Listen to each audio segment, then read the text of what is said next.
Bueno, gente, lo prometido es deuda. Han pasado 21 horas desde que se estrenó el podcast y ya van 30 likes. Muy bien, cumplieron bastante bien. Así que nada, sin más relleno, vamos con el podcast.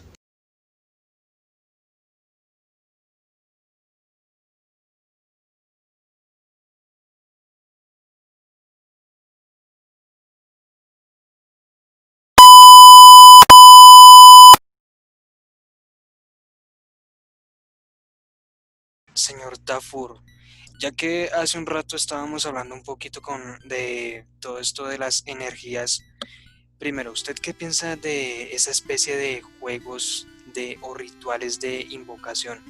Y segundo, ¿a usted tiene alguna experiencia o encuentro de esta índole? Eh, y sí, frente a estos juegos, es delicado porque uno no puede jugar con lo que no conoce y con lo que no sabemos que lo que vamos a encontrar. Es muy delicado. Estos tipos de juegos de invocación, yo no recomiendo eso, porque pueden pasar muchas cosas, quizás de momento no, pero Ajá, después que yo toco esa puerta, ya se ve el impacto colateral, por decirlo de alguna y forma. y se abre la puerta, empiezan a surgir un cierto tipo de experiencias y situaciones que uno no entiende y que después uno se va dando cuenta, atando cabos que tienen que ver con eso que yo invoqué, con una tabla, con un lapicero, con una tijera, no sé. Ajá, Experiencias como tal, sí, tengo una que me cuestionó mucho, creo que fue la primera que conocí, eh, con un joven que por curiosidad se le dio por jugar con una tabla, ajá, invocar un espíritu, y entonces de entrada no pasó nada. Ah, esto no sirve, esto es pura mentira, no, esto es carreta, qué cuentos, no. Pero entonces el muchacho, días después, empezó a tener una serie de experiencias que se salían de lo normal. ajá, Por ejemplo, él me contaba que estaba durmiendo y de repente sintió que algo muy pesado se subió a su cama.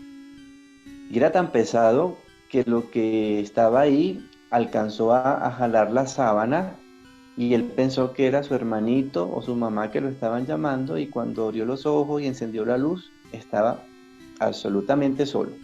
Eso fue lo primero que le pasó. Bah, una pesadilla, no, fueron ideas mías, no, yo con el pie seguramente me enredé. Le buscó una respuesta lógica a lo que le había pasado.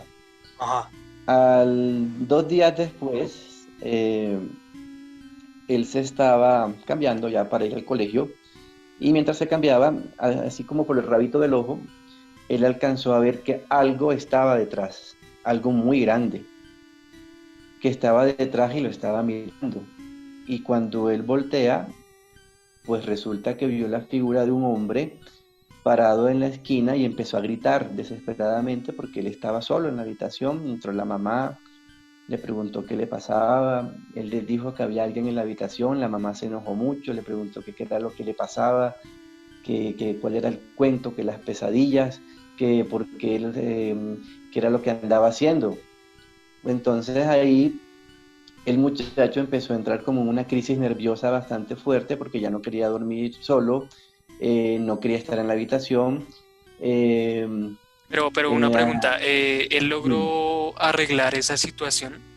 Sí, ahorita actualmente sí, la canalizó, pero déjame que termino la historia Vale, vale. y llegamos a ese punto de cómo se canalizó la situación.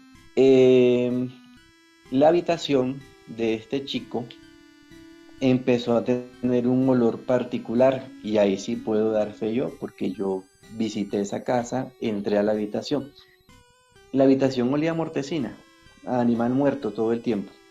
Uf, Entonces la mamá abrió las ventanas para que respirara, lo cambiaron de habitación, la habitación quedó vacía porque nadie se soportaba el olor pero había algo muy particular, el olor solamente era en esa habitación, en ninguna otra parte de la casa. La mamá empezó a preocuparse, una persona muy, no descreída, pero sí como muy dudosa Escéptica, del tema, como supongo, sí. escéptica, como que eso yo no me lo trago. Y entonces ella desesperada se acercó y contó la situación porque el muchacho no hablaba de eso. Sí veíamos un rendimiento muy bajo, él siempre somnoliento en clase, veíamos que algo estaba pasando. Y la mamá empezó a contar. Entonces yo, de curioso, fui a la casa y entré a la habitación y wow, me acuerdo y se me paran los pelos. El olor era impresionante y en el piso había un brote como de esos gusanitos cuando se pudre la carne, un gusanito blanco Sí, sí. que estaba siempre en el piso y la señora le echaba cloro, le echaba creolina, las ventanas abiertas y nunca se iba el olor. Entonces el muchacho ya estaba llegando a un momento ya preocupante de crisis en que ya no comía, se la pasaba llorando, deprimido. Vamos donde la psicóloga, vamos donde el psiquiatra, vamos a medicarlo, ya hay que suspender las clases porque ya no puede asumir más las clases. El muchacho cuando se estaba cepillando los dientes, él decía que él sentía que había alguien detrás de él que lo iba a agarrar, sentía como una presencia, pero él no veía nada, pero sí podía percibir que había algo que no lo dejaba en paz. El papá de este muchacho vivía en Estados Unidos, trabajaba allá, pues, y le mandaba sus obligaciones a su familia de manera mensual. El Ajá. señor se regresó a la casa y entonces confrontó al hijo, lo trató muy mal, le dijo que ya estaba bueno de tanto problema, de tanta mentira, que era lo que él pretendía, desestabilizar la familia. Mire que estaba enloqueciendo a la mamá, ya el hermano también vivía muy aterrado. Entonces el papá fue y destapó una botella de aguardiente y Ujú. empezó a regarla por las paredes de la casa diciéndole palabras ofensivas al supuesto espíritu. Ajá. Y entonces, no las digo porque sé que esto lo van a escuchar personas, pero palabras fuertes, groseras, y empezó a regar aguardiente por toda la casa. Entonces la esposa le decía, no hagas eso, ya está bueno, basta, no más, porque mira que nos estás asustando. Entonces él empezó a regar como si fuera agua bendita, El aguardiente, aguardiente, me imagino esa por escena. toda la casa, empezando desde el segundo piso hacia abajo. Cuando ya bajaron, estaban todos, ellos sintieron como que alguien muy grande iba bajando las escaleras y entonces se miraron entre ellos y dijeron, aquí estás tú, aquí estás tú, aquí estás tú. Y entonces, ¿quién está bajando las escaleras con tanta fuerza? Y fue la última vez en que ellos estuvieron en esa casa, la desocuparon, la pusieron en venta. Este muchacho eh, fue positivo el salir de la casa, tocó buscar ayuda, no solamente psicológica, sino también espiritual, Sí, claro. porque él lo llevaron a un ritual de liberación de una iglesia cristiana, le sirvió mucho, él terminó su año escolar y se fue a vivir a Estados Unidos con su papá. Hoy en día yo tengo contacto con él y me cuenta que está muy bien, pero sin embargo hay días que no puede dormir, recuerda mucho. Ellos colocaron en venta la casa la vendieron, las personas, los nuevos habitantes, los compradores, unos 7 meses después contactaron a la mamá de este joven y el señor comprador le preguntó a la señora que por qué le había hecho ese mal. Y ella le dijo, ¿cuál mal? Yo lo que hice fue que le vendí una casa. Y le dijo, usted sabe de qué le estoy hablando. Yo me Ah, mudé o con sea, mi la papá y presencia se quedó en el lugar. se quedó en la casa. Y él le dijo, yo me mudé con mi papá y mi mamá y en este momento están muertos. Y mis papás eran personas saludables. Míreme mis manos cómo están. De tanto lavar ese cuarto, ya tengo como una artrosis en mis manos. Entonces la señora me contaba que la cosa no paró ahí en la casa. En este momento la casa es inhabitable. Todo el que muda ahí fracasa y ya la gente del barrio le llaman la casa embrujada. Es una casa muy linda, pero siempre está sola. No hay un inquilino que demore ni 6 meses. Entonces, esta fue una experiencia que yo tuve la oportunidad de verla de cerca porque conozco al chico, conozco a la mamá. Ellos me decían, casi no hablamos esto porque hay personas que no creen, se burlan, pero nosotros podamos dar testimonio de lo que estamos diciendo. Ujú. Y fue una situación tenaz, tenaz, preocupante porque no encontraban respuestas y la única respuesta que ellos lograron encontrar fue a través de la religión. Verdad o mentira, yo no podría decirte en este momento que yo tengo pruebas para asegurarte que sí pasó. Lo que sí te puedo contar es que yo vi en la habitación y pude sentir el olor a animal muerto que había en la habitación. Fue la única vez que yo volví a esa casa porque la verdad no me gustó. La vibra que se sentía cuando uno entraba a esa casa era muy pesado, miedoso. Entonces, esta fue como la experiencia que yo pude conocer y que me llevó como a indagar más, a investigar más del tema, porque llama la atención qué es lo que hay que no podemos ver y que si yo lo invoco puede llegar a lastimar. Y fue tenaz. Disculpe, una pregunta, o sea, ¿qué clase de contrarritos se tienen que hacer para contrarrestar este tipo de fuerzas? Bueno, te hablo desde el cristianismo, porque no sé en otras religiones. De la Iglesia Católica maneja pues el tema del exorcismo, pero eso no es Ese es el como más fuerte, ¿sí? hacer y soplar botellas, eso es un proceso de estudio largo y ahí intervienen psicólogos, psiquiatras, psicoanalistas, entran a estudiar el caso y la persona y cuando ya la iglesia comprueba que sí hay una situación paranormal, Si es necesario, se amerita. es necesario hacerlo o no. Y las iglesias cristianas pues manejan rituales de liberación, de oración fuerte, el uso de aceite, personalmente que eso cualquiera no lo puede hacer, porque eso es delicado, porque está en riesgo la vida, la salud mental de una persona, Sí, claro. y la vida es delicado, es delicado. Entonces no cualquiera está capacitado para hacer eso.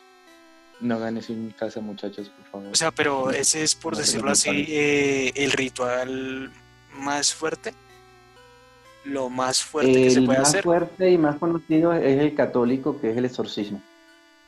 Vale, El vale. exorcismo, sí, el exorcismo, pero como te digo, eso es un estudio largo.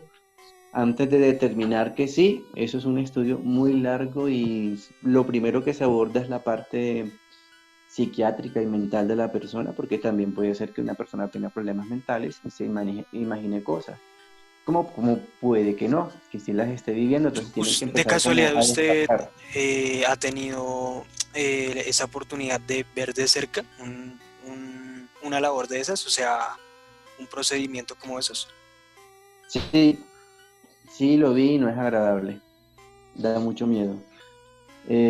Lo vi en una ciudad donde yo estuve, Ajá. fui como invitado eh, y no, Dios, es decir, yo me asusté mucho y preferí mejor abandonar el lugar porque era un caso de una chica y empezaron a hacer oración. Ella, mayor de edad, obviamente, ella aceptó que se le practicara esto porque estaba desesperada. Ujú. Y cuando empezó el ritual, no, y ella empezó, pues la voz le cambió a hablar como hombre, hablaba en latín, hablaba en griego. Entonces, eso fue miedoso y su expresión facial empezó a cambiar.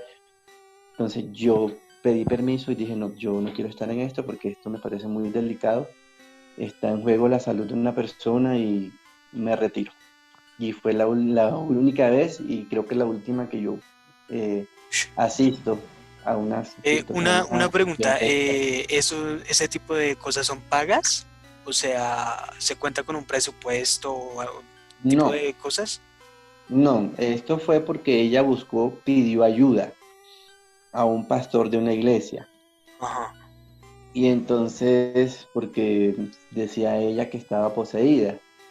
Pero ahí a mí me pareció que eso le faltó mucho peso porque no hubo un acompañamiento. Es decir, la persona llegó, pidió ayuda, le dijeron que sí. Algunos curiosos quisimos asistir, pero no hubo un Fue estudio algo como muy psicológico, un descuidado. estudio psiquiátrico, sino que de una. y entonces eso fue feo. Vale. Feo. Ok. Bueno, muchachos, Usted- ya saben, si se les metió el chamuco a alguien de la audiencia, ya saben a dónde ir, ¿vale? No, No, lo yo lo mejor que... es buscar ayuda primero profesional y es delicado. No sé si vieron una película del caso de Emily Rose. Emily Rose. Miren cómo Ajá. terminó en cárcel, el sacerdote terminó en la cárcel, porque no hubo forma de probar que ellos decían la verdad. Y tal cual pasa hoy en día, no hay forma. Entonces la persona que se atreve a esto se expone a una penalización en caso tal de que el resultado no sea el mejor. Esto es grave, muchachos. Ok, Por favor, con cuidado con todo Buenísimo, este tema. buenísimo, denso. Pero súper interesante y con todo respeto, usted podría hacer literalmente una película. Y hablando de películas, que hago ese hilo, ¿cuál cree que es la película que más fiel representa esas Uy, buena experiencias pregunta. Buena pregunta. paranormales? Y Sí, puede ser claro, una recomendación para la audiencia. claro, La Noche del Demonio 1. Ok, ok. Ya saben qué película ver si quieren ver lo más fiel a la realidad, lo más cercano a la Es por ahí realidad. también la que acabamos de mencionar, ¿no? La de Exorcismo de Emily Rose, ¿no? Es muy buena también, claro. Es muy buena Temas y muy realistas. sí, claro. Y sí, muestra esa parte, la parte de fe, la parte escéptica y la parte judicial. Uy, Porque sí pero hubo una penalización bastante fuerte. chévere, chévere. Y pues este podcast salió completico. Les recomendamos un libro, dos películas. Delicado, que es un tema que hay que saberlo abordar, que esto no es un juego, porque los muchachos son curiosos. Entonces yo voy a probar a ver si lo que dicen en el podcast es verdad. Entonces voy a ponerme a jugar y a tocar puertas que no debo. No. Lo que no se conoce se deja quieto y punto.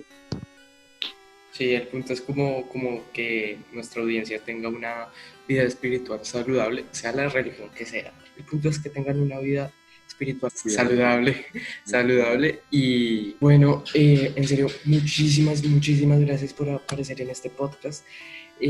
Pues es un tema un poco diferente de lo que hemos tocado, pero es un tema que yo creo que es tabú, sigue siendo un poco tabú. Y pues es chévere traer esos temas tabú acá. Y pues Claro. nada, muchísimas gracias, en serio, esta noche fue muy chévere. La historia de miedito, en serio, estaba a punto Ya de saben, buscar mi gente. Teddy. Se ven este podcast solos, medianoche, luz apagada. Y luego se ven dos películas y se leen dos libros. Ya saben, gente, siempre trayendo calidad. Así que Exacto. adiós, adiós, adiós. Adiós. Hasta luego. Gracias. Hasta luego. Chao. Gracias, señor Hasta Tafur. la luego. próxima. Muchas gracias.